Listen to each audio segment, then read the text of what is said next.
입니다. 이제 우리 지난주까지 우리 사무엘상 말씀을 마쳤습니다. 그리고 이제 오늘부터 이번 주부터 사무엘하 말씀으로 넘어왔습니다. 여러분들 우리 집사님들과 성경 공부를 나눈 것처럼 우리 구약 성경은 대부분 히브리어로 기록이 되었습니다. 그런데 이 성경이 히브리어로 이렇게 기록이 되었을 때는 뭐 이렇게 사무엘상이니 사무엘하니 이렇게 나눠져 있지 않고요. 우리가 지금 사무엘상, 사무엘하, 열왕기상하 이게 네 권의 책이 한 권의 책으로 되어 있었습니다. 같은 책으로 이렇게 묶여 있었습니다. 그리고 이 원래 그 히브리 성경에는 뭐 이렇게 사무엘이니 뭐 열왕기니 이런 제목이 없었습니다.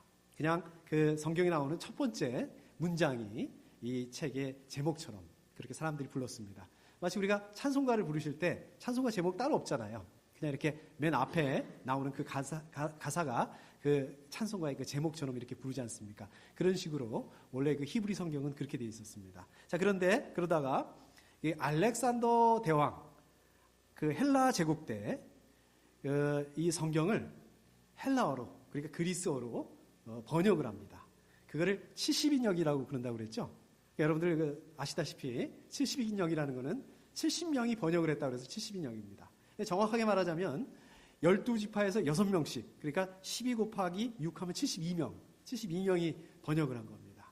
그래서 하여튼 70인역 이 번역 때부터 이제 성경에 제목이 붙기 시작했습니다. 뭐 창세기니 출애굽기니 이제 그런 그 성경에 제목이 붙은 게 이제 그때부터입니다. 그리고 이 한 권으로 돼 있던 이 역사서가 이렇게 네 권으로 사무엘상, 사무엘하, 그 다음에 열왕기상, 열왕기하 이렇게 네 권으로 나뉘게 됩니다.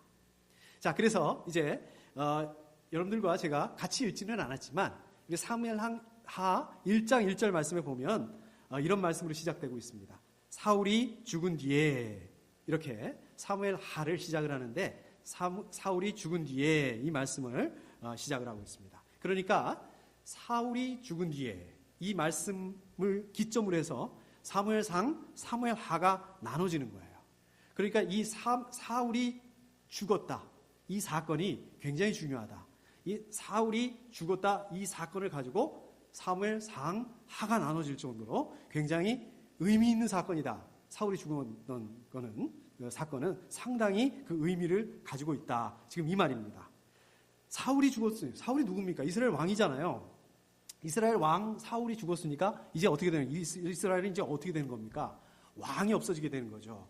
왕이 없어지게 되면 그 다음에 어떻게 생각할까요? 우리 보통 사람들은 이제 왕이 없어졌으니까 그 다음에 누가 왕이 될까? 이렇게 생각을 한다는 거죠.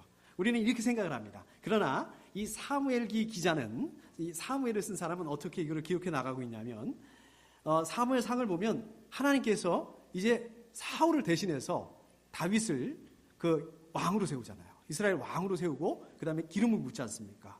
그러니까 이 사무엘기 기자는 이 사울이 죽었다는 사울의 이 죽음이라는 이 사건을 통해서 하나님께서 그때 다윗을 기름 붓고 왕으로 세웠는데 어떻게 이 다윗을 이스라엘의 왕으로 세워가게 되는지 이것을 말씀하고 있습니다. 여기다가 무게중심을 두고서 사무엘하를 이렇게 기록하고 있습니다. 그러니까 여러분들께서도요, 이런 관점에서 사무엘하를 읽어보면 재밌습니다. 굉장히 말씀이 흥미진진하고 그렇습니다. 우리가 계속해서 사무엘하 1장 1절을 보면 이런 말씀이 나옵니다. 다윗이 아멜렉을 치고 시글락으로 돌아와서 이틀을 지냈다. 이렇게 말씀하고 있습니다. 기억나시죠? 우리 지난주일 말씀에서 나눴던 것처럼 다윗이 또 블레셋으로 망명을 하잖아요. 이번에는 그 가족들하고 부하들하고 같이 망명을 하지 않습니까? 근데 그 와중에 블레셋하고 이스라엘의 전쟁이 붙었어요. 근데 이 전쟁은 아주 그냥 그 나라가 망하느냐 안 망하느냐 하는 그 전면전, 큰 전쟁이 붙었습니다. 그래서 이제 그 다윗과 그 부하들도 이 전쟁에 참여하기 위해서 자기들의 그 거점, 그 본거지 시글락이라는 곳을 나와 있었습니다. 그런데 이렇게 다윗과 부하들이 시글락이라는 그 본거지를 나와 있는 그 사이를 틈타서 비어있는 틈을 타서 아말렉 사람들이 거기를 기습 공격을 하죠. 기습을 해가지고 그냥 뭐 식구들도 붙잡아가고 물건들도 다 이렇게 가져가고 이렇게 되지 않습니까? 나중에 다윗이 그것을 알고서 부하들하고 따라갑니다. 그 아멜렉을 쫓아가서 아멜렉하고 싸우고 거기서 포로로 잡혀갔던 그 가족들하고 그 다음에 그 물건들, 가축들 이거를 전부 다 찾아왔어요. 지금 그 말씀하고 있는 겁니다. 그런 일이 있은 다음에 이틀이 지나서 이틀 뒤에 자 다시 보십시오. 이번에는 그 블레셋과 이스라엘의 전쟁에 나가지 않았습니다. 블레셋과 이스라엘의 전쟁에 나가지 않고 본고지에 시글락이라는 곳에 머물러 있었습니다. 그런데 아까도 말씀드렸듯이 이 전쟁이 이번에 굉장히 큰 전쟁이거든요. 이거는 그 이스라엘이 망하느냐 마느냐 이런 구분이 걸린 그런 전면전이었는데 전쟁에 나가지 않았지만 이 전쟁에 대해서 얼마나 관심이 많았겠습니까? 그래서 그 전쟁에 대해서 그 전쟁이 어떻게 됐는지 그 소식에 귀를 기울이고 있었을 거 아니겠습니까? 자, 그러고 있었는데 한 젊은이가 다윗에게 오게 된 겁니다. 그런데 이 젊은이가 어디서 왔냐고 한다면 사울의 진에서 왔다라고 이렇게 말씀하고 있어요. 사울의 진에서 왔으니까 누구겠습니까? 그 전쟁에 참여했던 그 전쟁의 소식을 전해줄 수 있는 그 전쟁을 잘 알고 있는 군인이 아니겠습니까? 그런데 이 젊은이의 행색을 보니까 2절에서 보니까 뭐라고 되어 있냐면 그는 옷을 찢고 머리에 흙을 뒤집어 써서 애도의 표시를 하고 있었다. 심상치가 않아요. 옷이 막 찢어졌어요. 그리고 이 머리에는 흙을 뒤집어 쓴 것처럼 머리가 아주 흙수성이가 이렇게 되어 있었습니다. 자, 우리가 이 젊은이의 행색을 보면 어떻게 해석을 할 수 있겠습니까? 이 젊은이의 행색을 보고 야, 전쟁이 굉장히 치열하구나. 그래서 양쪽이 지금 공방이 아주 치열하게 양쪽이 그냥 밀리고 이런 공방이 되고 있구나. 이제 이렇게 생각할 수도 있죠. 아니면은 지금 이 젊은이가 속한 쪽이 그러니까 사울 쪽이죠. 사울의 진에서 왔다고 그랬으니까 이스라엘 쪽이죠. 여기가 일방적으로 밀리고 있구나. 여기가 일방적으로 졌구나. 그래서 슬프다는 표시로 저렇게 옷을 찢고 그 다음에 머리에다가 흙을 뒤집어 쓰고 온 것이다. 여러분들 이 당시에 이 근동 지방에서 보면 아주 슬프다는 표시를 할 때 어떻습니까? 자기 옷을 찢어요. 그리고 재를 뒤집어 쓰고 그러지 않습니까? 이게 아주 슬프다는 그 표시 아니겠습니까? 그리고 그 말씀 뒤에 보면 애도의 표시를 하고 있었다 이런 말도 붙여놨습니다. 자, 그런데 그 다음을 보면 그가 다윗에게 와서 땅에 엎드려서 절을 하니 지금 이렇게 얘기합니다. 지금 이 모습을 보면 이 젊은이가 다윗에게 절을 하고 있어요. 인사를 하고 있어요. 그런데요, 요거의 원어적인 뜻을 보면 원어의 뜻을 찾아보면 어떤 뜻이냐면 몸을 땅에 떨어뜨리듯이 엎드렸다 이런 뜻입니다. 그러니까 아주 지금으로 말하면 경배했다. 여러분들 그 경배했다 하면은 어떻습니까? 인사했다 이거보다는 훨씬 높은 사람들한테 한다. 절했다 이런 뜻으로 들리지 않습니까? 자, 이 원어의 뜻은 이거는 하나님이나 왕한테 하는 그러한 그 인사입니다. 그런 태도입니다. 그러니까 이 젊은이는 어때요? 지금 다윗한테 인사를 하고 있는데 다윗한테 마치 왕에게 인사를 하듯이 지금 그렇게 하고 있는 겁니다. 그게 무슨 말입니까? 나는 다윗 당신을 왕으로 인정하고 있다 벌써. 나는 당신을 왕으로 인정할 것이다. 이런 그 태도, 이런 자세를 취하고 있는 거죠. 다윗이 젊은이에게 어디서 왔냐 이렇게 묻습니다. 그랬더니 이 젊은이가 이렇게 대답을 합니다. 3절에 보니까 저는 이스라엘 진에서 가까스로 살아서 빠져나왔습니다. 이 말을 합니다. 이 말은 무슨 말입니까? 가까스로 살아서 빠져나왔다. 지금 블레셋 때문에 이스라엘이 밀리고 있다. 굉장히 위험한 상황 가운데 있다. 위험에 처해 있다. 지금 이 말씀이 아니겠습니까? 2절에 보니까 애도의 표시를 하고 있었다. 이 말씀을 통해서 이 사람이 가지고 온 소식이 어떻다는 뜻입니까? 좋은 소식이 아니구나. 나쁜 소식이겠구나. 무슨 심각한 내용을 가지고 왔겠구나. 이걸 생각을 할 수가 있죠. 다윗도 이걸 느낄 수가 있었겠죠. 그래서 다윗이 다시 묻습니다. 무슨 일이 일어났는지 어서 나에게 알려라. 이거 지금 젊은이가 지금 다윗에게 마치 왕에게 하듯이 그렇게 했지만 다윗은 어떤 신세입니까? 왕이 아니에요. 아직. 어떤 상태라고 그랬습니까? 지금 아직 망명하고 있는 상태예요.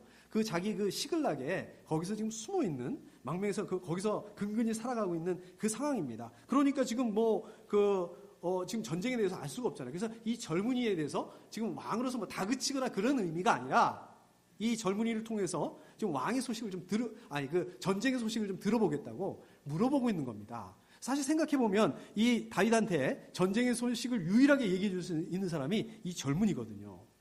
그래서 상당히 어떤 면에서 이 젊은이를 존중해 주면서 이렇게 물어보고 있는 그 뉘앙스입니다. 이 젊은이가 대답을 하죠.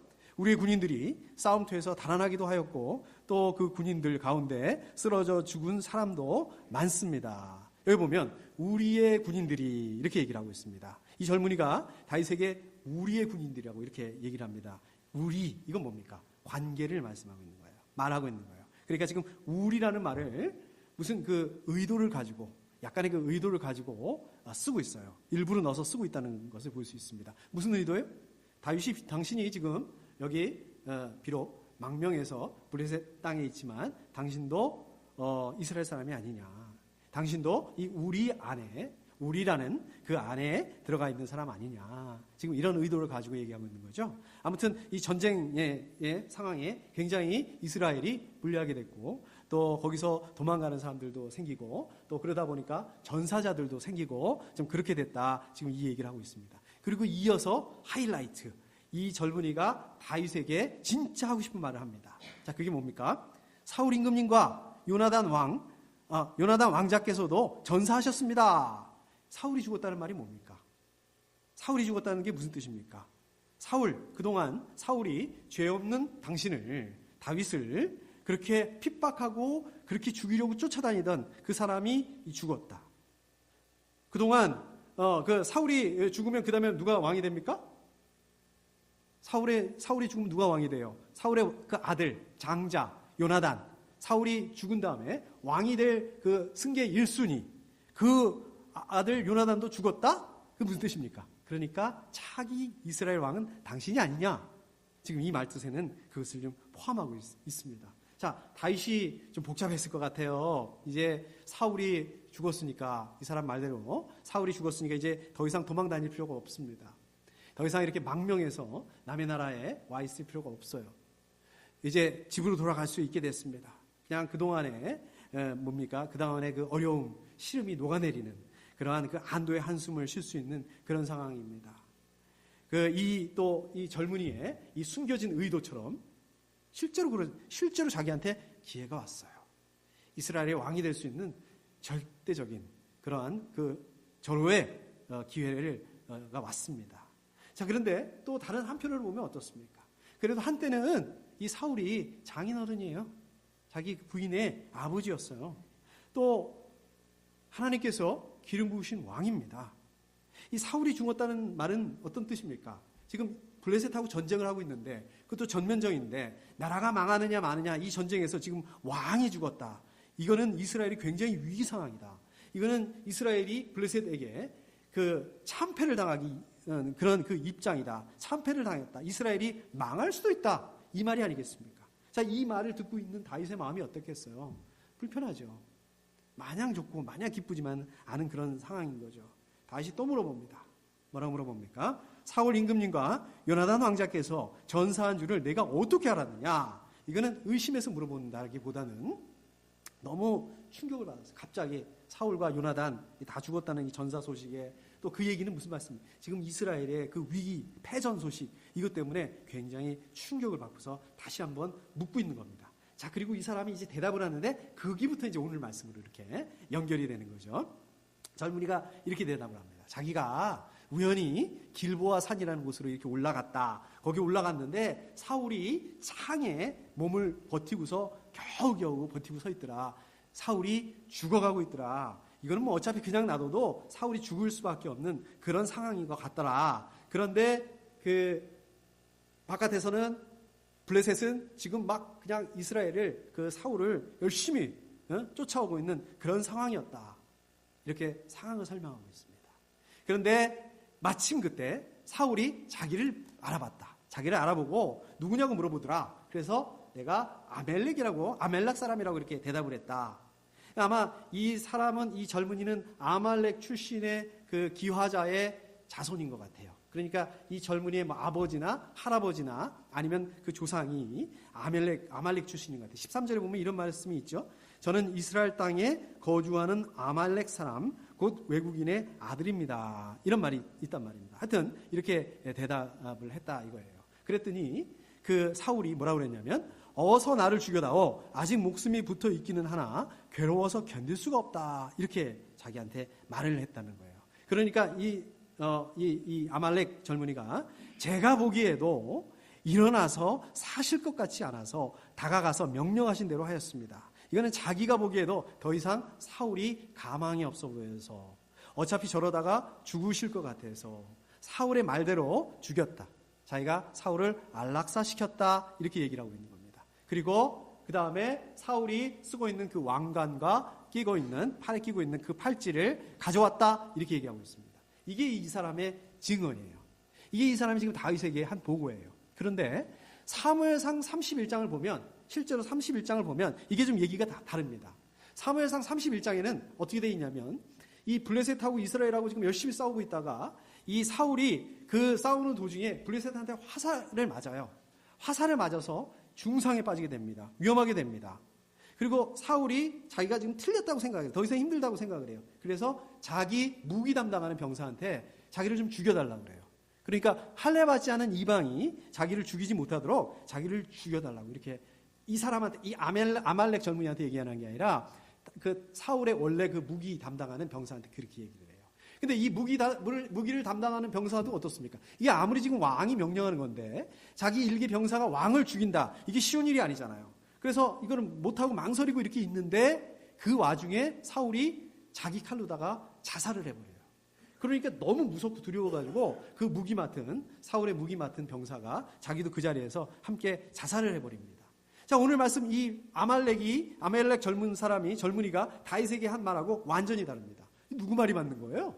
이거 뭐 CCTV라도 있으면 그때 정황이나 뭐 이런 것들을 좀 블랙박스라도 있으면 좀 확인해보고 할 수 있는데 알 수가 없지 않습니까? 이거 어떻게 알 수 있습니까? 누구 말이 맞습니까? 어떻게 된 겁니까? 여러분들은 어떻게 생각하십니까? 여러분들 어떻게 생각하세요? 왜 이게 사무엘상하고 지금 이 사람이 얘기하는 거하고 다릅니까? 어떻습니까? 예, 여러분들 생각하시는 대로 지금 이 아말렉 젊은이가 거짓말하고 있는 겁니다. 이게 왜 그러냐면요. 사무엘상 31장을 보면 사무엘상 기자가 어떻습니까? 누구 다른 사람의 말을 통해서 설명하고 있는 게 아니라 직접 기자의 입장에서 저자의 입장에서 직접 설명을 하고 있습니다. 거기에 반해서 오늘 말씀 어떻습니까? 이 아말렉 젊은이의 말을 통해서 말을 빌려서 이 상황을 설명하고 있습니다. 자, 젊은이의 말로는 자기가 그 길보아산이죠. 길보아산에 올라갔다. 우연히 올라가서 부상당한 사울을 받고 그 사울이 자기한테 죽여달라고 그랬는데 이게 말이 안 됩니다. 사무엘상 31장에 있는 것처럼 사울은 왕이었기 때문에 무기 담당하는 병사들이 그 근처에 있었다는 거예요. 또 그 무기 담당하는 병사뿐만 아니라 주변에 뭐 경호원이라든지 이러한 그 이스라엘의 병사들이 있었다는 거예요. 그런데 우연히 거기로 올라갔는데 그 아말렉 병사가 사울 왕한테 그렇게 쉽게 접근할 수 있었다. 이거는 말이 안 되죠. 또 그렇게 접근했다 치자고요. 그런데 사울이 다른 사람들 다 놔두고 자기를 무기를 담당하는 병사나 자기의 그 경호원을 놔두고 이 젊은이한테 자기를 죽여달라고 그랬다. 이거는 말이 안 되는 겁니다. 또 이 8절에서 보면 사울이 그렇게 얘기를 했다고 그래요. 너 누구냐? 이렇게 물어봤을 때 자기가 아말렉 사람이라고 이렇게 대답을 했다고 합니다. 이것도 좀 말이 안 됩니다. 사울이 너 어디 출신이냐? 이렇게 물어봤겠습니까? 거기서 물어보는 의도가 뭡니까? 너 이름이 뭐냐? 너 뭐 하는 사람이냐? 너 어느 소속이냐? 이런 의미로 물어보는 게 아니겠습니까? 너 누구냐? 이런 뜻이. 그런데 그 젊은이는 아말렉 사람이라고 대답을 한단 말입니다. 왜 그랬을까? 왜 그랬을까요? 의도가 있는 거죠. 어떤 의도를 가지고 지금 이 아말렉 젊은이는 다윗에게 자기가 아말렉 출신이라는 것을 보여주기 위해서, 설명하기 위해서 지금 이렇게 얘기를 하고 있는 거예요. 거기다가 31장에 보면, 사무엘상 31장을 보면 사울이 그러잖아요. 할례 받지 않은 이방인에게 자기가 넘겨지지 않을 수 있도록, 죽지 않을 수 있도록 자기를 죽여달라고 이렇게 얘기를 하는데, 지금 여기서 보면은 이 젊은이가 사울한테 자기가 아멜렉 사람이라고 이렇게 밝혔다고 얘기를 했지 않습니까? 아멜렉 사람이라는 걸 밝혔는데도 사울이 그 아멜렉 젊은이한테 이게 죽여달라고 했다는 게 이게 말이 안 되는 거죠. 또 하나, 6절에서 보면 블레셋 군대가 막 지금 급하게 따라오고 있었다고 그랬어요. 급하게 쫓아오고 있었다고 그랬어요. 굉장히 급박한 상황이에요. 근데 그 상황에서 이 추격하여 오는 블레셋한테 잡히면 자기가 포로로 될 수 있고 죽을 수도 있고 그런 상황에서 보세요. 10절에 보면 이 젊은이의 말을 그대로 믿는다고 하더라도 사울을 죽이고 그 다음에 거기서 왕관을 빼고 뭐 이렇게 뭐 팔찌도 빼고 이러고서 이걸 다 가져왔다. 이거는 왜 그랬을까? 왜 그렇게 꼭 했어야 됐을까? 이것도 마찬가지로 의도가 있었다는 겁니다. 자, 무슨 의도가 있었을까요? 우선 지금 이 아말렉 젊은이의 입장에서 보면 이 아말렉도 사울과 다윗의 그 상황을 알고 있습니다. 무슨 말이냐면 사울이 지금 다윗을 쫓아다니고 있다. 죽이려고 이렇게 따라다니고 있다. 죽이기를 원한다. 이거는 잘 알고 있습니다. 그것 때문에 다윗이 사울을 피해서 블레셋으로 망명한 상태다. 그걸 알고 있습니다. 그래서 지금 망명지까지 왔잖아요. 망명지로 이 젊은이가 지금 찾아온 거잖아요. 다윗을 찾아온 거잖아요. 그러면 상식적으로 생각해 보면 어떻습니까? 다윗도 자기를 그렇게 대하는 사울이나 또 이스라엘에 대해서 반감을 가지고 있을 것이다. 그 다음에 그러한 그 다윗도 사울이나 또 이스라엘에 대해서 증오할 것이다. 이렇게 생각할 수 있지 않겠습니까? 그리고 사울이 죽었어요. 그리고 사울을 이어서 왕이 될 왕자 요나단도 죽었어요. 그러면 이 상황에서 다윗이 자기가 왕이 되고 싶어 할 거다. 이 젊은이는 이렇게 생각할 수 있었다는 거죠. 근데 이 젊은이가요, 다윗에게 자기가 아말렉 사람이라는 걸 밝히면 어떻습니까? 비록 자기는 사울의 수하가 있었지만 자기는 사울하고는 아무 관계없다. 당신이 증오하는, 당신이 반감을 가지고 있는 이스라엘하고 나는 별로 관계가 없다. 전혀 관계없는 무관한 아말렉 사람이다. 그걸 말하고 있는 거예요. 그걸 말하고 싶은 거예요. 그래서 거기다가 그 얘기를 집어넣는 것입니다. 그리고 당신이 죽이려고 당신을 쫓아다니는 사람, 그 사울을 직접 죽게 한 사람, 그 사울의 죽음을 안겨준 그 장본인이 바로 나다. 다윗 당신이 그렇게 증오하는 사울 왕을 직접 죽이는데 내가 결정적인 역할을 했다. 이렇게 일종의 킹킬러 역할을 했다. 당신의 원수를 내가 대신 갚아줬다. 그러니까 이걸 좀 알아주라. 그 증거로 내가 왕관하고 팔찌를 가지고 왔다. 이런 의미를 가지고 있다는 거예요. 또 그 왕관하고 왕관하고 왕이 끼고 있던 팔찌는 어떤 의미입니까? 이거는 어떤 상징을 가지고 있어요? 이거는 왕을 상징하는 거지 않습니까? 그 왕을 상징하는 그 왕관과 그 왕의 그 팔찌, 그것도 결정적으로 다윗의 정적이에요. 사울의 거예요. 이걸 갖다 바치는 거는 무슨 의미입니까? 킹메이커. 소위 말하는 킹메이커. 자기가 다윗을 왕으로 만들어주는 그런 역할을 했다. 그러니까 자기의 공을 알아달라. 차기의 왕. 다음번 이스라엘의 왕. 다윗이 그렇게 되면 나한테 그 다음 차기 왕한테 자기가 포상을 기대하고 그렇게 다가간 것입니다. 그렇게 접근한 것입니다. 자, 그런데 어떻게 됐습니까? 저희가 읽지는 않았지만 이 아말렉 젊은이가 이제 그 포상을 받나요? 아닙니다. 다윗이 그 정반대로 하나님께 기름 부으신 사울을 죽였다는 그 이유를 들어서 이 아말렉 젊은이를 죽이죠. 다윗한테 죽임을 당합니다. 이 아말렉 젊은이는 뭐가 문제입니까? 어떤 문제가 있었을까요? 그렇습니다. 다윗과 이 사울의 그 미묘한 상황. 사울이 다윗을 죽이려고 한다는 거. 다윗이 사울 때문에 피해서 망명을 했다는 이 상황을 통해서 이 사람은 다윗이 사울을 미워할 것이다. 증오할 것이다. 이렇게 생각을 했다는 거죠. 거기다가 사울과 그 다음 그 이스라엘 왕이 될 계승자 요나단도 죽었으니까 그러면 이 상황에서 다윗이 자기가 이스라엘의 왕이 될 그거를 되고 싶어 할 거라. 그 상황을 이용을 해서 내가 거기서 한몫 챙겨보겠다. 이런 생각을 했다는 거죠. 그러다 오히려 자기 꾀에 망해서 자기가 죽게 된 그 모습입니다. 자, 이 젊은이의 문제는 뭡니까? 상황을 보고 그 상황대로 따라가다가 상황 안에서 망했다는 것입니다. 사실 저와 여러분들도 그렇습니다. 사실 저와 여러분들도 매일매일 그 삶 속에서 이 모양 저 모양 그 상황 안에 있게 됩니다. 또 많은 경우에 이 상황 안에서 뭔가를 선택하고 판단하고 또 결정해야 되고 그런 경우들이 많이 있습니다. 자, 그런데 어떻게 합니까? 우리가 어떻게 판단하고 어떻게 결정하고 어떻게 선택을 합니까? 대부분의 상황 안에서 상황에 의거해서 상황 안에 상황을 쫓아서 저희가 판단하고 결정하고 선택하는 경우들이 많다는 거예요.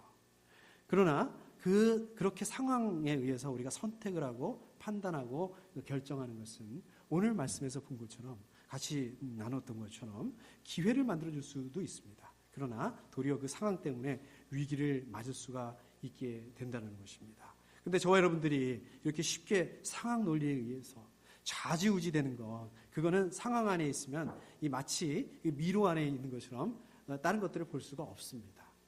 그래서 어떻습니까? 우리가 앞을 예상할 수 없기 때문에, 앞을 바라볼 수가 없기 때문에, 마치 미로 안에 있는 거기 때문에 자꾸만 불안해져요. 자꾸만 초조하고 자꾸만 조급해지고, 자, 그렇게 되는 겁니다. 자, 모르는 길을 우리가 내비게이션을 갈 때 어떻습니까? 내비게이션을 의지해서 갈 때, 운전해서 갈 때 답답해요. 너무 답답하잖아요. 근데 어떻습니까? 우리가 내비게이션을 확대해서 이렇게 전체를, 나의 여행의 그 전체를 확대해서 보게 된다면 어디로 가야 되는지, 어떻게 되는구나, 이게 이렇게 해서 이렇게 되는 거구나, 이게 보인단 말입니다. 마찬가지로 저 여러분들이 기도하지 않으면, 하나님의 시야로 보지 않으면, 저 여러분들이 믿음의 눈으로 보지 않으면 상황 말고는 아무것도 바라볼 수가 없다는 것입니다. 이게 기도의 힘입니다. 이게 우리가 기도해야 되는 그런 이유입니다. 그렇다고 해서 우리가 상황을 무시해서는 안 됩니다. 상황을 무시하라는 이 말씀을 드리는 것은 아닙니다. 그러나 우리가 상황에 끌려가고 우리가 상황에 의해서 좌지우지되는 것은, 이것은 믿음이 아니라는 것입니다. 저 여러분들은 상황 안에서 상황 논리를 따라가는 게 지름길이다, 가장 효율적이다, 가장 빠른 방법이다, 이렇게 생각을 할 수 있습니다. 또 그렇기 때문에 상황 논리를 따라가게 되는 것입니다. 자, 그런데 우리가 이렇게 상황 논리를 상황에서 따라가게 되면 문제가 생깁니다. 우리가 상황만 따라가게 되면, 상황에 의해서 좌지우지하게 된다면 하나님의 말씀이나 하나님의 방법이나 원리나 원칙이나 이런 게 더 이상 의미가 없어집니다. 하나님의 말씀, 하나님의 방법, 이런 거는 현실적인 게 아니야. 그거는 비현실적인 거야. 이렇게 생각할 수가 있다, 이렇게 된다는 것입니다. 그러나 하나님의 말씀을 따라가면 돌아가는 것 같아요. 실제로 돌아가게 됩니다. 그러나 그게 가장 정확한 길입니다. 그게 가장 확실한 길입니다. 여러분들 다 아시는 말씀. 여러분들 다 이 부분에 동의합니다. 그러나 어떻습니까? 저 여러분들이 그 상황 논리 안에 있게 되게 되면, 들어가게 되면, 그 프레임 안에 들어가게 되면 이게 내 가족의 문제예요. 나의 문제예요. 이게 손익의 문제가 걸려있게 되면 우리가 하나님의 말씀을 붙들고 정직하게 간다는 게, 이게 쉬운 일이 아닙니다. 쉽지가 않습니다. 우리가 교회 일도 마찬가지고요. 우리가 이제 하나님의 그 사역을 하는 것도 마찬가지입니다. 요즘 우리 한국 교회들도 그렇고 어떤 그 미국 교회들도 그렇고 많은 교회들이 이 착각하고 실수하는 게 바로 이겁니다. 이게 교회 일이니까, 이게 하나님의 사역이니까 하면서 이거 하나님의 그 마음을 놓고 오히려 하나님의 말씀이나 하나님의 방법을 벗어난다면, 이것이 아무리 교회 일이고 이것이 아무리 교회 사역이라 한다 할지라도 더 이상 이게 하나님의 일이 될 수 없다는 거예요. 이게 더 이상 그 교회 일이 될 수가 없다는 것입니다. 이게 더 이상 하나님과 관계없는 그런 거가 될 수가 있다는 것입니다. 여러분들, 이 원리는 크고 중요한 데만 적용되는 것이 아닙니다. 이 원리는요, 아주 작은 일, 아주 사소한 일, 여러분들이 가족에서 일어나는 그 일들 가운데 기억하시고 적용해야 되는 그런 원리입니다. 이번 한 주간도 우리 여러분들께서 상황을 따라가는 것이 아니라, 상황에 밀려가는 것이 아니라 하나님의 말씀 위에서 오히려 상황을 이기시고 하나님의 방법으로 상황을 극복하고 또 상황을 끌고 갈 수 있는, 그렇게 될 수 있기를 축복합니다. 승리하실 수 있기를 축복합니다. 함께 기도하겠습니다.